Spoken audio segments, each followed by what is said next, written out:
একদিনেই সৃষ্টি হয় নাই। 1886 সালে ওই আমেরিকার শিকাগো শহরে সেদিন আমরা এই যারা শ্রমিক খেটে খাওয়া মানুষ আমাদের ডিউটি করেছিল 18 ঘন্টা। একটা মানুষ 18 ঘন্টা ডিউটি করলে তার জীবনের কোনো কিছু থাকে না, নাওয়া খাওয়া আরাম আয়েশ কিছুই থাকে না।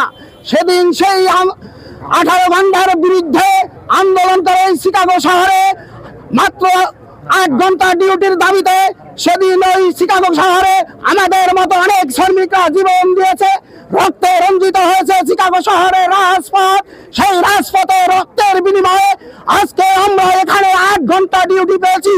এই জন্য তাদের রক্তের প্রতি আমরা চিরকৃতজ্ঞ এবং ঋণী। আমরা পাশাপাশি বলতে চাই, এই সারা বাংলাদেশে যে মহান মে দিবস পালিত হচ্ছে, এই মহান মে দিবসে অনেক সময় অনেক কুচক্রী মহলের থাবা পড়ে। আমরা চাই দলমত নির্বিশেষে বিশ্বের এই আন্তর্জাতিক মহান মে দিবস যেমন সকল ধর্মের সকল নেতা নেত্রী কোন দলমত নির্বিশেষে পালন করতে পারে। এবং আমরা পাশাপাশি বলতে চাই, আমাদের উপরেই বিভিন্ন সময় রাজনৈতিকভাবে বিভিন্ন মামলা এবং আইন করে বিভিন্ন শ্রমিকদের সাজার ব্যবস্থা করেছে এবং সেই সাজার বিরুদ্ধে আমরা বিভিন্ন সময় লড়াই সংগ্রাম করেছি। আমরা এই মহান মে দিবসে দাঁড়িয়ে বলতে চাই, আমাদের শ্রমিকদের উপরে যে সকল কালো আইন সৃষ্টি করেছে সেই কালো আইন বাতিল করে আমাদের সকল শ্রমিক ড্রাইভারদের সকল অ্যাক্সিডেন্টের জামিনযোগ্য করতে হবে। আজকে এই মহান মে দিবস থেকে দাবি করছি, আমাদের এই দাবি না মানা পর্যন্ত আমরা সারা পৃথিবীর আন্তর্জাতিক মহান মে দিবস পালন করে যাব।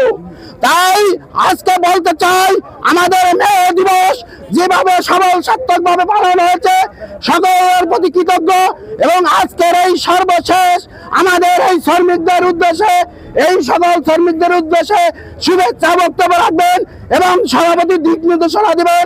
আগামী দিনে এই সকল শ্রমিকরা তার দিক নির্দেশনা মোতাবেক আমরা সকল রাজপথের লড়াই সংগ্রাম বাস্তবায়ন করব, এই প্রতিজ্ঞা করে আজকে সভাপতি ফারুক আহমেদ চৌকিদারকে তার শুভেচ্ছা বক্তব্য দেওয়ার জন্য বিশেষভাবে অনুরোধ করছি।